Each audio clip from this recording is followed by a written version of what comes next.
Auzu billahi minash shaitanir rajim. Bismillahir rahim.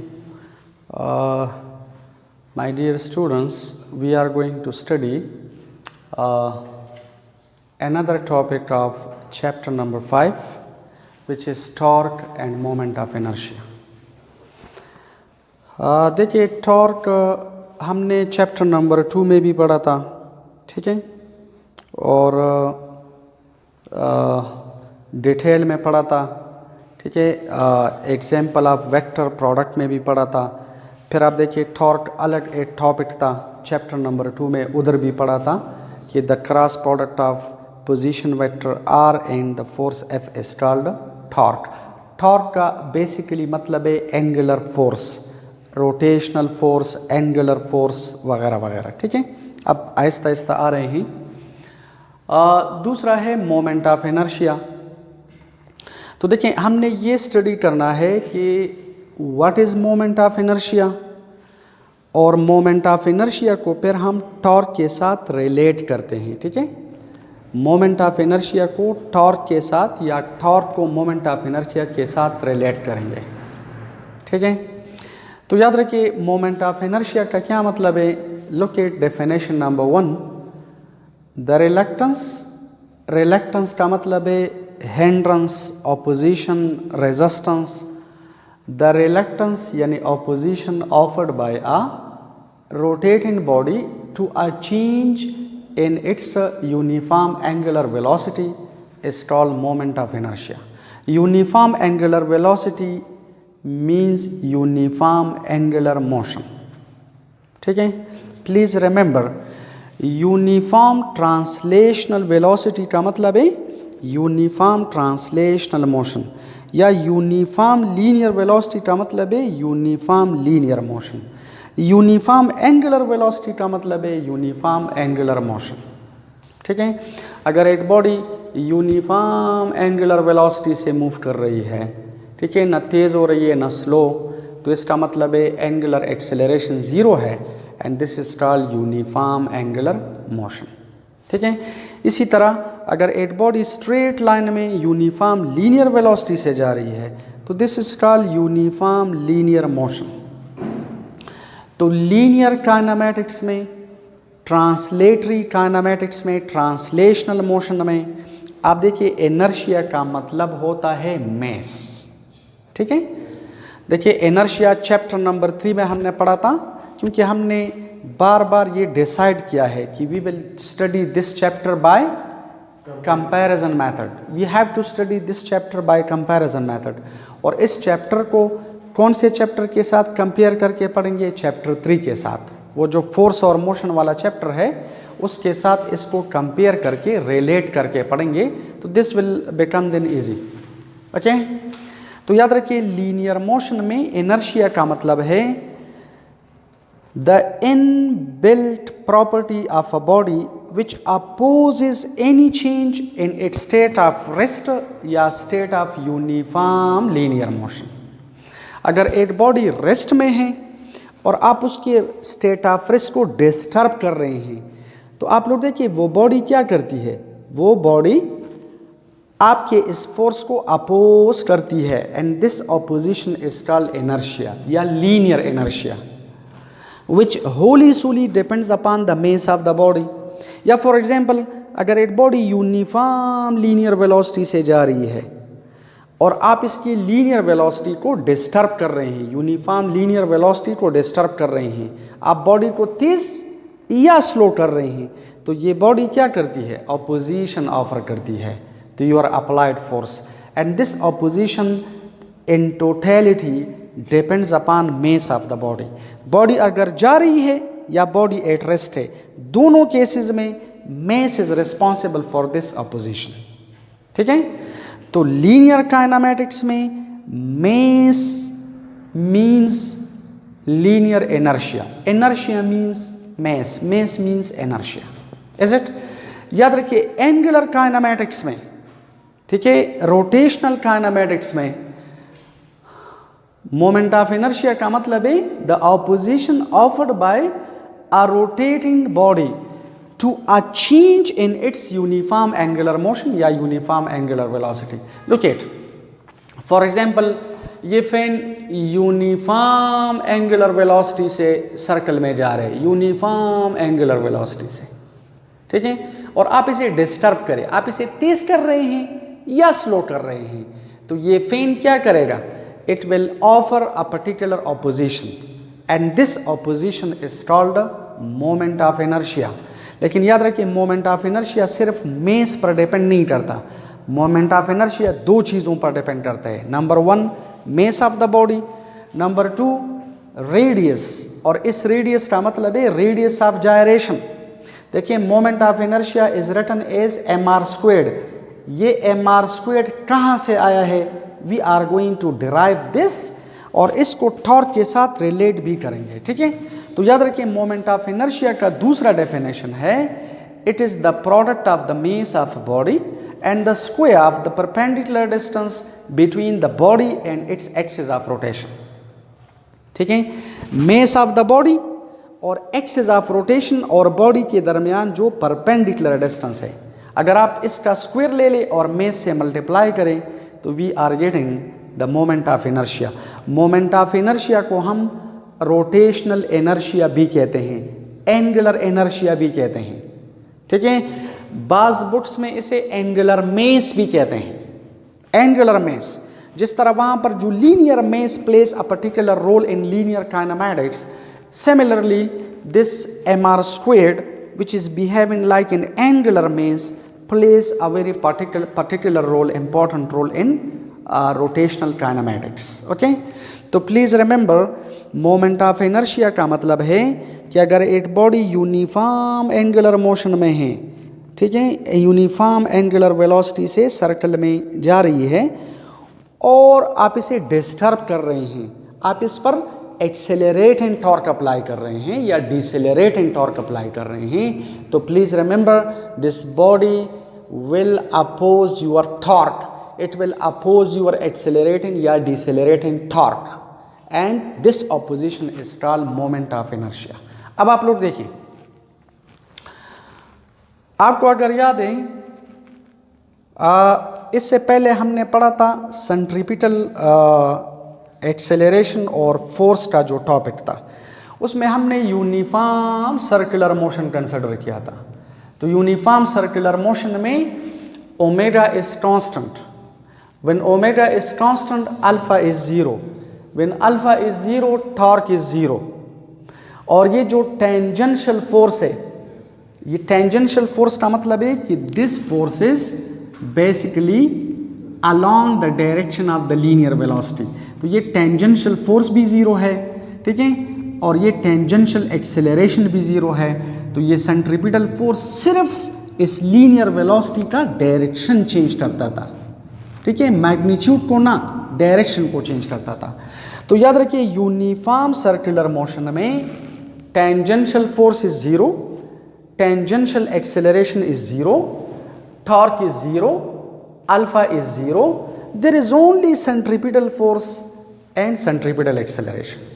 अच्छा, अब अगर ये बॉडी यूनिफॉर्म सर्कुलर मोशन में है, यूनिफॉर्म एंगुलर वेलोसिटी से जा रही है, तो आप देखिए there is only centripetal force and centripetal acceleration.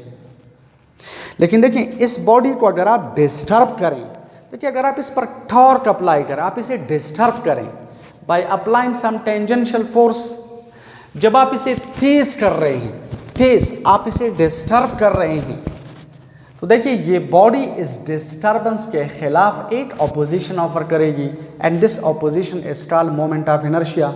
लेकिन रिमेंबर जब आप इसे डिस्टर्ब कर रहे हैं, आप इसे एक्सेलरेट कर रहे हैं एंगुलरली, तो you will have to apply tangential force and torque। तो please remember if you are applying torque, तो टॉर्क के लिए सिर्फ tangential force is responsible, centripetal force doesn't produce any torque. इसी वजह से हम कहते हैं कि यूनिफॉर्म सर्कुलर मोशन में there is no torque acting on the body, only centripetal force and centripetal accelerations are there, ठीक है।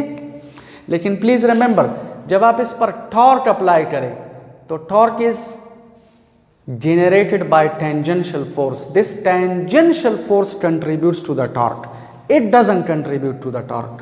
आप लोग गौर से देखें, हमारे पास रेडियस का ये डायरेक्शन है, देखिए रेडियस का ये डायरेक्शन है, सेंट्रीपिटल फोर्स का डायरेक्शन सेंटर की तरफ है, तो इनके दरमियान एंगल 180 है, sin 180 is equal to 0, the torque is 0। Centripetal force torque को कंट्रीब्यूट नहीं करता। ये टेंजेंशियल फोर्स आप देखिए ये रेडियस वेक्टर को परपेंडिकुलर है। If you see this angle is 90, तो sin 90 is 1, therefore tangential force contributes to the torque. Centripetal force doesn't contribute to torque, tangential force is contributing the torque. तो याद रखें we are going, हम start कहाँ से लेते हैं, torque से, क्योंकि इस बॉडी को हम डिस्टर्ब कर रहे हैं by applying a particular torque. लेकिन एक बात आप याद रखें, फिलहाल we consider in ideal case. Ideal case का मतलब है कि ये जो बॉडी है ये हमने एक पॉइंट मेस हमने कंसिडर किया है, सिंगल पार्टिकल हमने कंसिडर किया है, this is a point mess, this is not a rigid body. Rigid body का मोमेंट ऑफ इनर्शिया बाद में हम डिस्कस करेंगे। और ये जो थ्रेड है या रॉड है, whatever it may be, इसका मेस हम निग्लेक्ट करते हैं। This rod is a very very thin rod, या अगर स्ट्रिंग है this is a thin string and we don't consider its a mass, we consider in ideal case. तो इस ideal case में we are going to neglect the mass of this rod या the mass of this string, we only consider the mass of this point mass. Okay,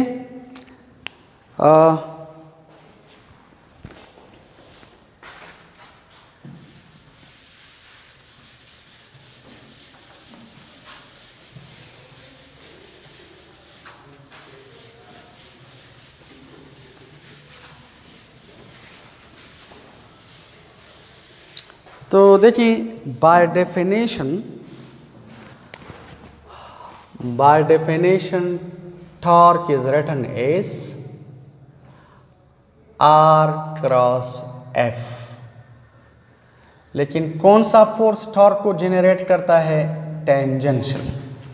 centripetal force doesn't contribute to torque, tangential force is responsible for producing the torque. अगर आप इसे खोलें तो torque is equal to R F tangential into cross product है तो I write sine theta into a normal unit vector. अगर आप इसे मैग्नीट्यूड फॉर्म में लिखें तो torque is equal to R F tangential into sine theta, और ये n ना लेके, n का मतलब है नॉर्मल यूनिट वेक्टर, इसका मैग्नीट्यूड 1 है, ये सिर्फ टॉर्क का डायरेक्शन शो करता है। So this is the magnitude form. उस डायग्राम में देखिए टेंजेंशियल फोर्स और R के दरमियान एंगल कितना है, what is the angle between, देखें that is 90। So torque is equal to R F tangential into sine 90, what is sine 90, 1। So this is R F tangential and this is 1. So देखिए torque is equal to R F tangential. This is let equation number 1. According to the second law of motion, F is equal to ma. लेकिन अगर आप किसी body पर tangential force apply करें, tangential force उस force को कहते हैं which changes the magnitude of the linear velocity, जो linear velocity के magnitude को change करता है, that is called tangential। तो ये tangential acceleration पैदा करेगा and let this is equation number 2। लेकिन हमने last time पढ़ा था कि A is equal to R alpha, it is a relation between linear and angular acceleration। लेकिन देखिए ये जो linear acceleration है ये असल में tangential है। तो आप ऐसा करें पुट इक्वेशन नंबर 3 इन 2, तो देखिए हमारे पास टेंजेंशियल फोर्स आ जाएगा m r alpha, this is equation number 4। अब आप ऐसा करें पुट इक्वेशन 4 इन 1, पुट इक्वेशन नंबर 4 इन नंबर 1, इसे उधर पुट करें तो टॉर्क आ जाएगा R, this is m r alpha। या इन अदर वर्ड्स टॉर्क आ जाएगा mr² इंटू अल्फा। ठीक है, this is let equation number 5। अब जरा गौर से देखिए, we are going to do some analogy, is it, comparison करते हैं, क्योंकि इस चैप्टर को हमने किस मेथड से पढ़ा, कंपैरिजन। याद रखिए F is equal to M A का मतलब है the linear form of the second law of motion. F का मतलब है लीनियर फोर्स, M का मतलब है लीनियर इनर्शिया, A का मतलब है लीनियर एक्सेलरेशन। तो लुक इट, अगर आप लोग कंपैरिजन करें तो देखो F का मतलब है लीनियर फोर्स, तो टॉर्क का मतलब है angular force by comparison, is it. A का मतलब है लीनियर एक्सेलरेशन, अल्फा का मतलब है angular acceleration bye comparison. M का मतलब है मेस लीनियर इनर्शिया। तो आप लोग देखिए इस इक्वेशन में मेस की जगह मेस नहीं है, मेस की जगह ये क्वांटिटी है। इसका मतलब है दिस मेस इज, ठीक है, एनालोगस टू mr²। क्लियर। इसी वजह से इस मेस का क्या मतलब है, लीनियर इनर्शिया, तो यहां पर mr² का क्या मतलब है, angular inertia, rotational inertia. Therefore ये जो mr² है इसे हम कहते हैं I। This is called moment of inertia by comparison, by analogy. By analogy we can say कि इस इक्वेशन में मेस जो रोल प्ले करता है वो इस इक्वेशन में mr² प्ले करता है। देयरफॉर mr² को हम मोमेंट ऑफ इनर्शिया कहते हैं। अब अगर आप ये वैल्यू इधर पुट करें तो torque is equal to I into alpha, torque is equal to I into alpha. This is equation number 6। अच्छा गौर से देखो, याद रखिए F is equal to M A को we call the linear form of the second law of motion, लेकिन remember ये जो torque is equal to I alpha है, this is called the angular form of the second law of motion.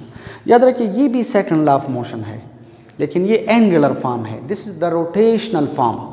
This is the second law of motion which is functional, which is workable in angular kinematics. It works well, it is valid, it works well in angular kinematics as it is working in the linear kinematics. Okay, so this is called the second law of motion, ठीक है, in angular form। और अब देखिए second law क्या करते हैं, second law relates, look at torque and moment of inertia।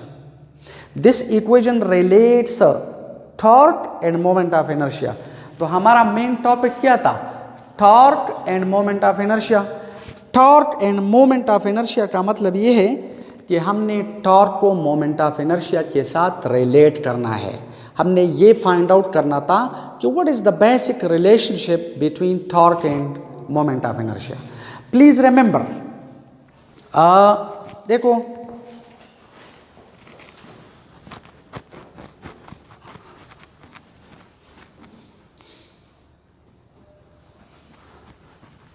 Look at,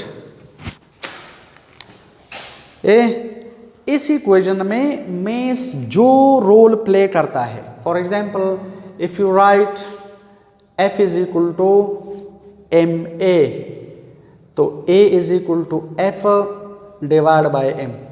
आप मुझे ये बताएं what is mass, what is mess,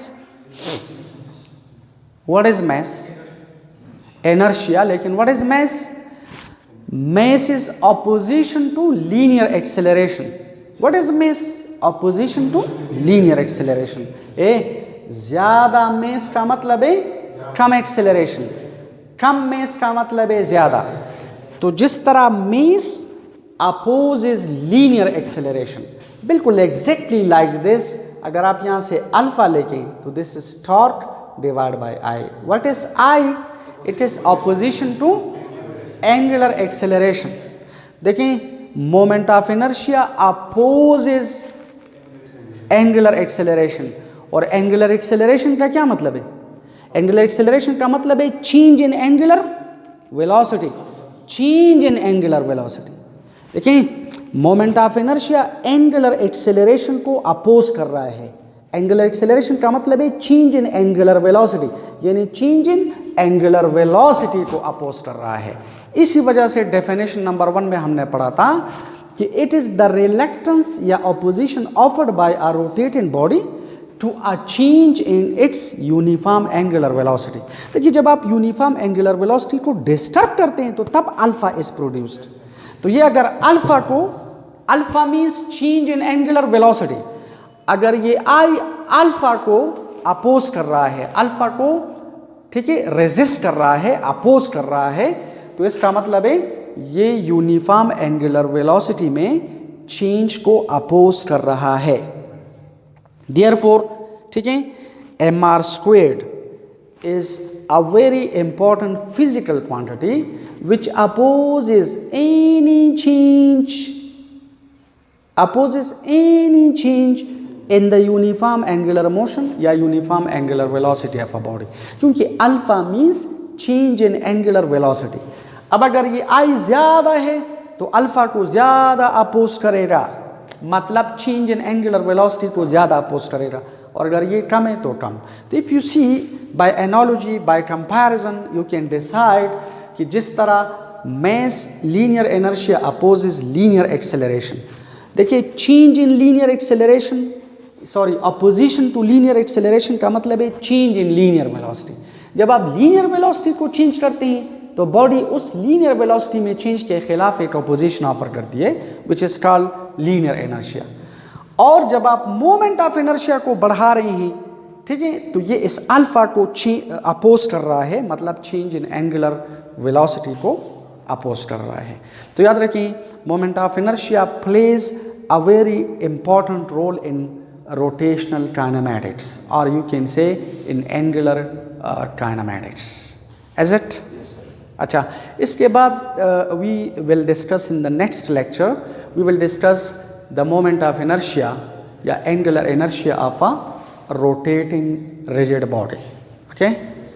Thank you very much.